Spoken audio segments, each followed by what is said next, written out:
You now have 30 seconds to read questions 1 to 6.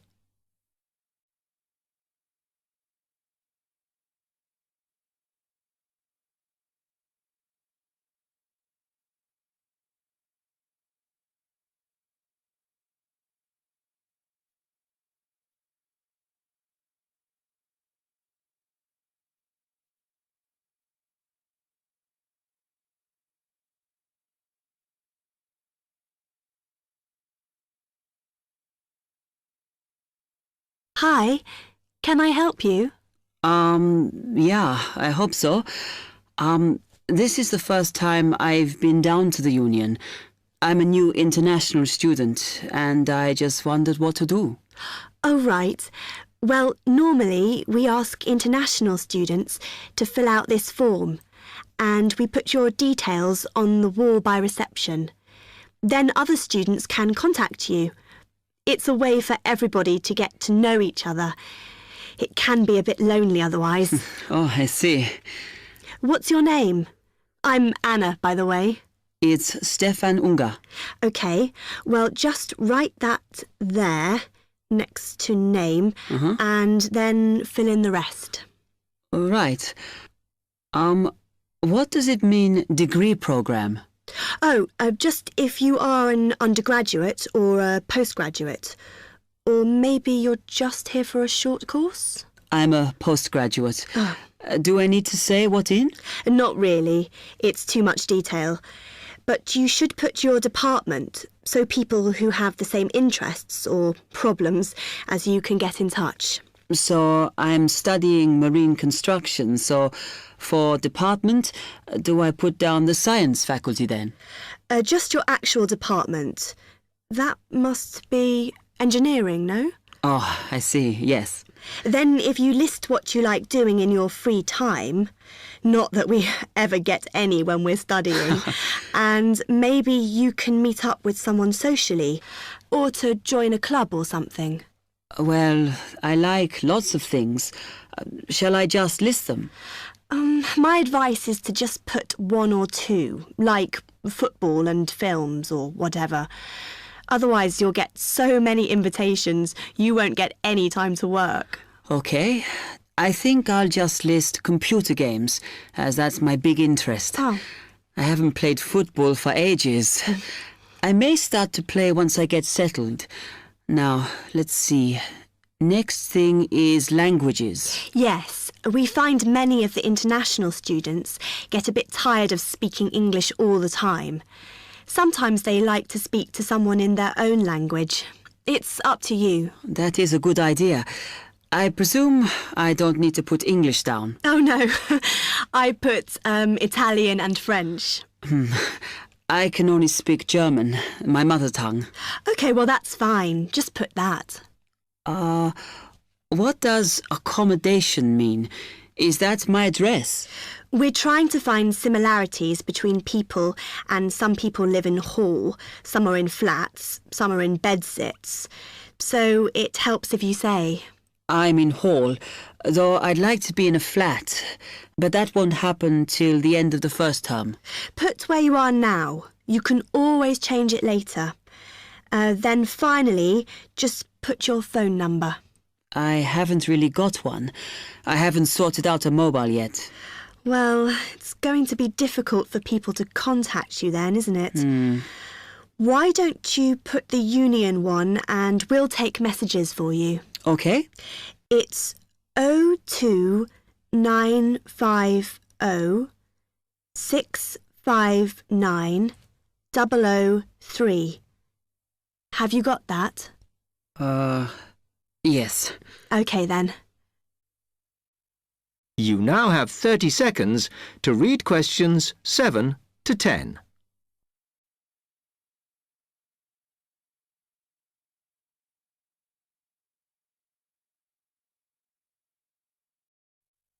You now have 30 seconds to read questions 7 to 10.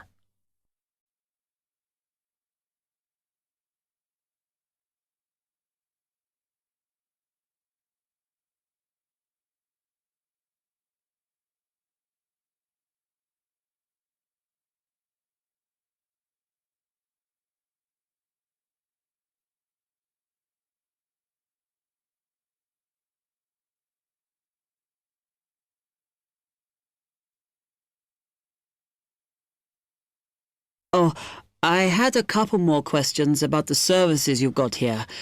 It says there's a photocopier here. Yes, you need to get a card from the shop, and then it's available to all students in the mornings. The union uses it after 1 p.m. Okay.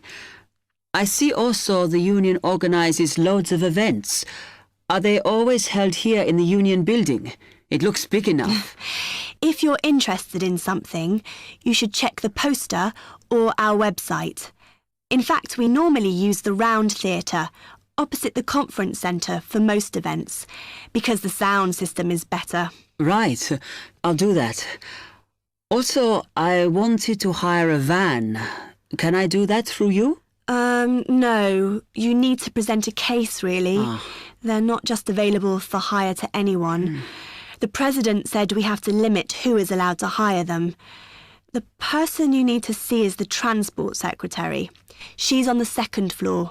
Okay, thanks. The other thing is, are all the discounts we get with our union card listed on the back of the card? I thought there might be more. No, that's it, I'm afraid. Mainly books, clothes and music. Though we are currently negotiating to get one on newspapers, so that should be valid from next term. Okay, thanks a lot for your help. Section 2. You now have 30 seconds to read questions 11 to 15.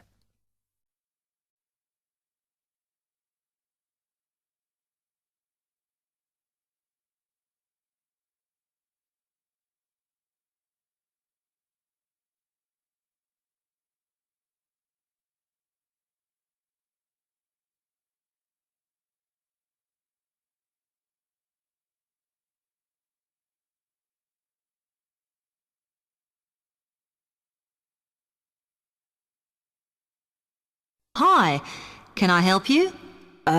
Yes. I wanted to join the library. Okay. First of all, let me show you round the library and explain a few things for you. Okay, now we're here at the main entrance. You can see the reception, which is where you bring back and take out books. And also, we can order books and answer your questions there. Next to the reception, where you can see those old desks, is where we keep the magazines, because you can sit down and read there. They're divided into sections for sciences, geography, arts, etc. Then, at the back of the library, you can see the section for old books. Next to that is where the books proper start. That used to be the science section, but now on those shelves you'll find the art section. We had a big reorganisation in the summer, which I think has made it clearer. The numbering is standard, so you should be able to find what you want quite easily. However, if you can't find something, it probably means it's been borrowed. Okay, then in the corner next to the reference section is where we thought it was quietest and away from the phones and printers and things, so we've put the study desks there. They all have computer access if you need it for your laptop. We do ask that you don't just read magazines there, though. Okay, then there's the reference section, where you can look up the files.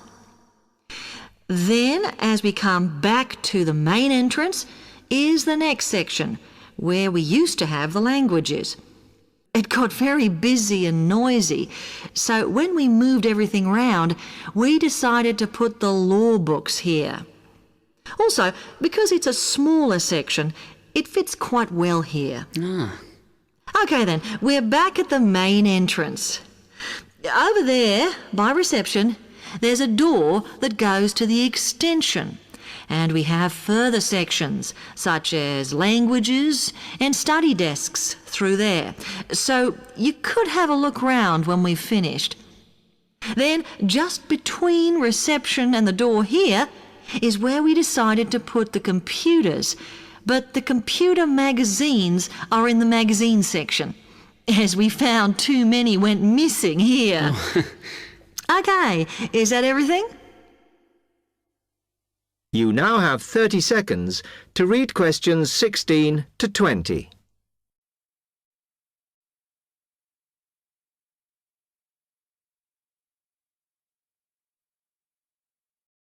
You now have 30 seconds to read questions 16 to 20.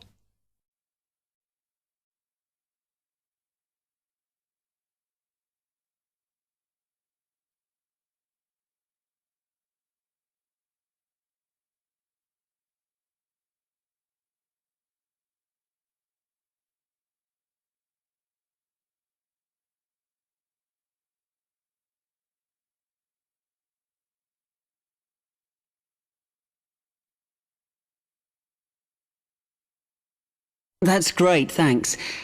Can you just tell me a bit about borrowing and the rules and whatever? Of course. Over the last 2 months, we've been introducing a new system for this, and you can now take books out for 6 weeks. That's generally enough for most people.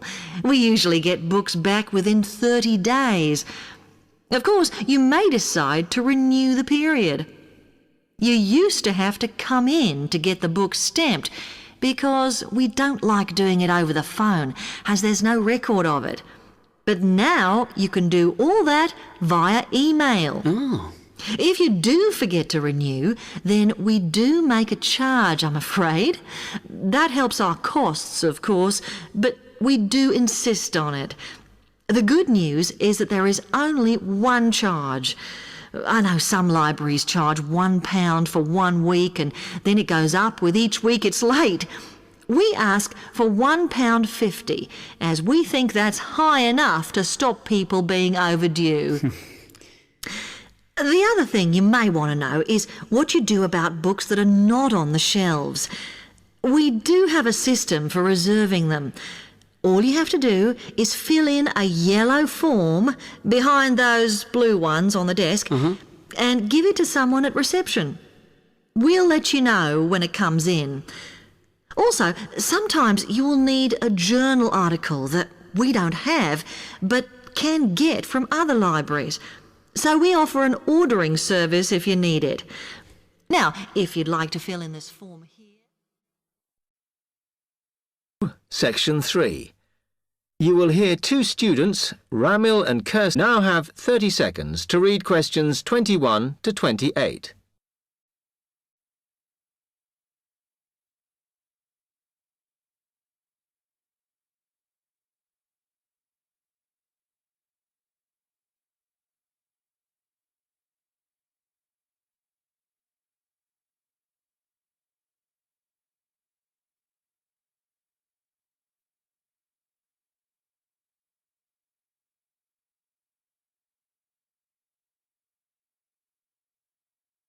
Hi, Kirsten.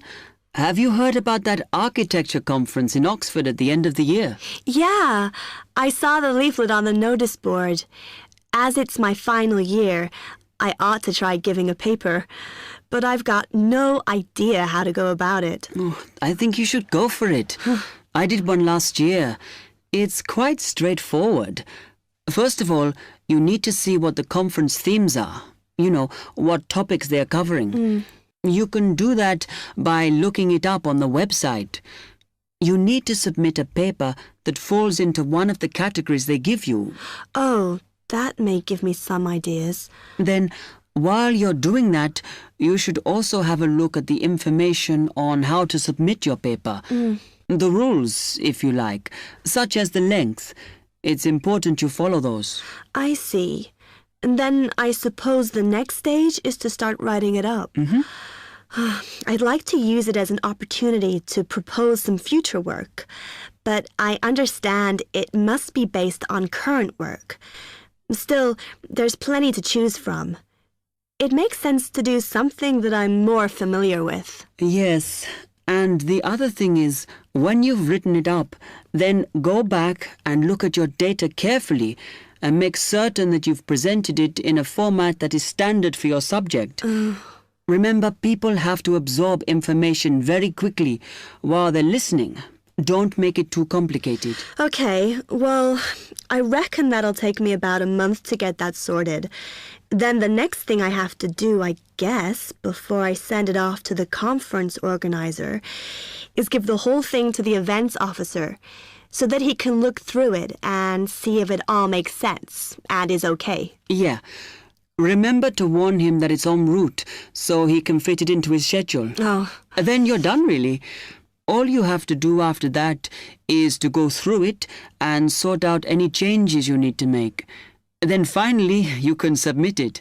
You can do that online. Phew, good. Then I just wait to hear, I suppose. How long does that take? It depends, but usually about 6 weeks. Oh.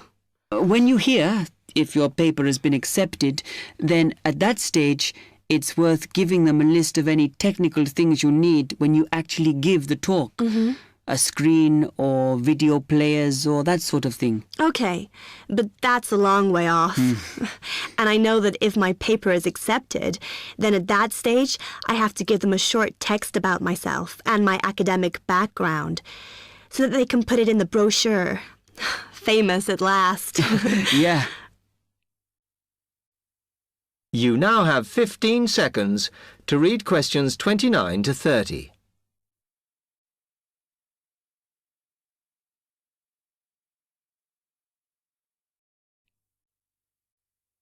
You now have 15 seconds to read questions 29 to 30.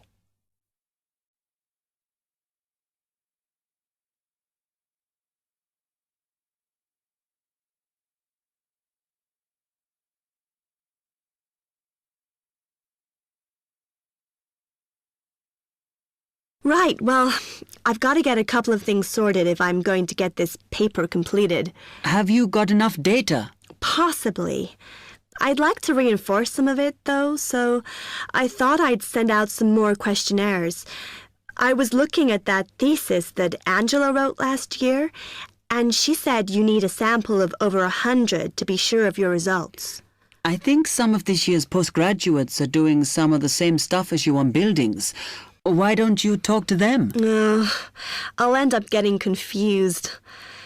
It would be more useful for me to actually go out to that site by the rail bridge to see how they're building the new factory. Oh. I managed to get hold of Professor Barnett at London University, and he said I should go out and take pictures.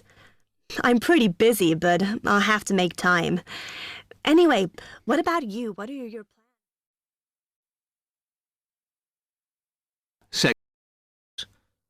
You now have 30 seconds to read questions 31 to 35.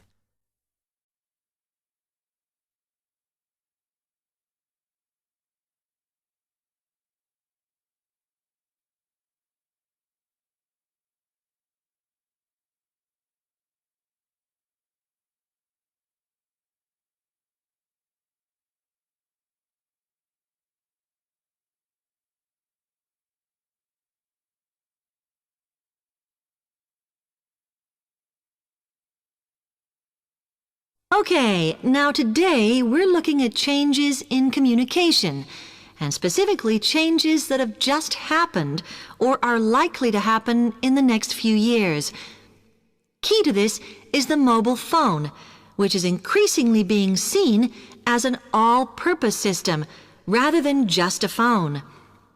If you only use your phone for texting and making calls now, you will be amazed at how you'll be using it in the future. The technology has been developed for a range of other uses.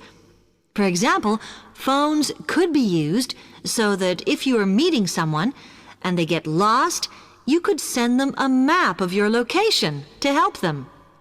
This will save all those complicated explanations over the phone and our poor friends or colleagues trying to drive and find out where they are at the same time. And if you get bored waiting, or if you're traveling, for example, you will soon be able to see TV news on your phone as it is actually being broadcast. This means that you won't have to miss any of your favorites if you were away for a few days. Most people have got used to texting now, and young people send pictures to each other. But what is exciting is the possibility of putting music with them before you send them. And it's not all frivolous. Phones are going to become even more critical in business and education. Some recent developments have a highly practical usage. So, for example, as lecturers, we will be able to send everybody a text to let them know if lectures have been cancelled. And the new phones could have a further use in education, as well as business, as they will enable us to go to any destination, such as when we are doing a field trip, for instance, and from there to send data directly to a computer so that we can access it when we get home. This means we will no longer be limited by what the phone can store. You now have 30 seconds to read questions 36 to 40. You now have 30 seconds to read questions 36 to 40.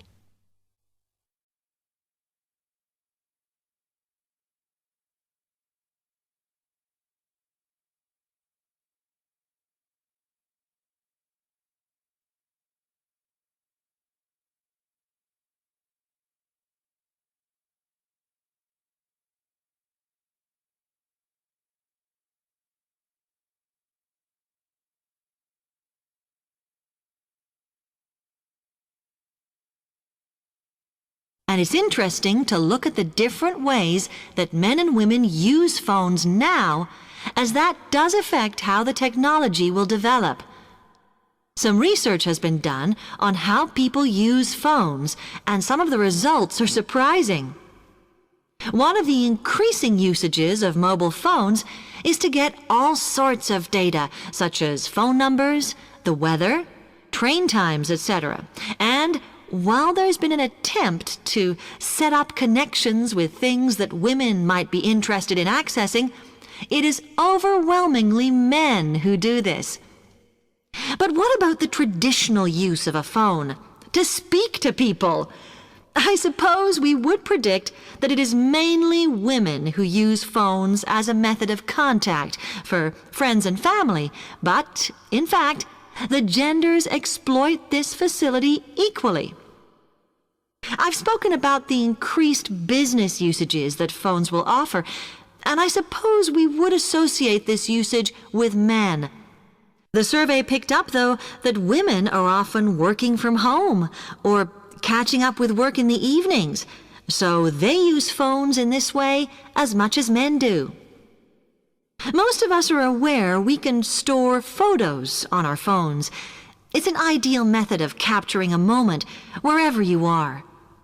Women tend to be the group that keep photos on their phones, but it seems that men use their phones to actually take pictures much more than women do. And of course, all this knowledge affects the marketing that the companies will do in order to sell